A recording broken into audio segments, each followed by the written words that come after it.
everybody, this is the Jedi Vector Fighter as featured in the High Republic books and comics. This ship itself was designed by the LEGO designer 2Bricks, and I will link below to his YouTube channel and his Rebrickable page where you can purchase the instructions if you want. The instructions were only a couple of dollars and are definitely worth picking up because this thing is amazing. So features wise, the instructions do come with a stand. It's a little bit shorter than this one, which I've improvised just to give it a bit more height, but it definitely works.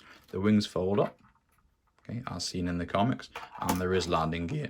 I did change the landing gear a little bit just to use some of the parts that I already had, but they help support the ship quite nicely. Okay. Taking a look at the interior space, we'll just fold that wing out of the way. You've got quite a long canopy here, which is built using some pretty unorthodox methods, but it does work. I like it. You've got space here for a pilot. I just used Ray because I had one going spare. The lightsaber hilt here and the clip that holds it in isn't just for storage. This is actually a really good nod to one of the kind of minor details that's mentioned in the book, but also kind of key. So I won't spoil it, but if you've read the book, it's very, very cool. And it's really cool of the designer to build that in. Okay. Moving further back, you can open this up. And you've also got space for a secondary minifig. I just stuck a protocol droid in there because it's what I had going spare. The instructions call for a transparent piece to give kind of more visibility.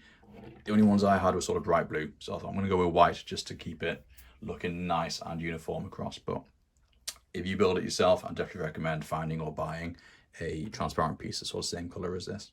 You've also got space for an astromech droid as well in the back. He just is held using jumper plates in the same way that we've seen across many sort of different ships. These do angle a little bit, and you can fold the wings up as well. Okay, coming around the back, you've got some nice engine detail, some nice sort of cone detail on the back, just to kind of give it that really, really nice shaping. Shaping which really is quite hard when you look at the sort of concept designs, and in the comic, there's a lot of un-Lego-like angles on the ship. You know, all the curves, all the kind of sweeping parts. It doesn't look like it's anything that would be easily translated into something that's made out of straight lines and blocks, but 2Bricks has done a fantastic design with this one. So my final thoughts are, this is a fantastic ship. It's just built really, really well and captures the shape really, really well. It's not quite as sturdy as something that Lego would build, but that doesn't mean that it's not a sturdy build in itself. It's mostly kind of plate construction, just plates on top of plates, traditional Lego. You've also got some sideways construction, and this is all nice and strong. The set itself is pretty solid. Not much is going to fall off.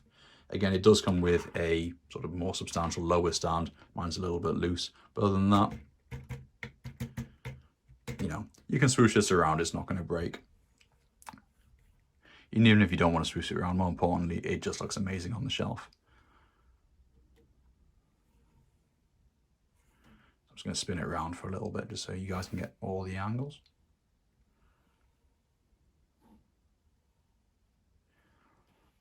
Okay, some of the colours on the back here are pieces that I had just going spare. So in the original design, there's a lot more white going around here.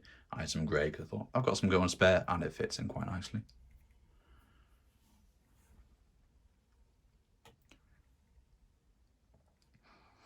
Okay, do I recommend buying this? Yeah, definitely. The instructions are only a couple of dollars, which is really, really good value for what you get. The instructions are nice and clear. They're dead easy to follow. All the parts are pretty common. There's no kind of rare parts or expensive parts in here. And if you've picked them up on Bricklink, you shouldn't have any issues. If you're a fan of the High Republic, I definitely recommend building this. And if you're a fan of ships and fighters in general, I also recommend building it because it's just really, really good. It looks amazing on the shelf. That said, I'm going to take it apart now because I need these for my next project, which is also a 2Bricks project, but more on that later. Thank you very much for watching. If you have any comments, please leave them below. I always try to respond. And other than that, like, comment, and subscribe, and I will catch you next time. Stay safe out there. Bye.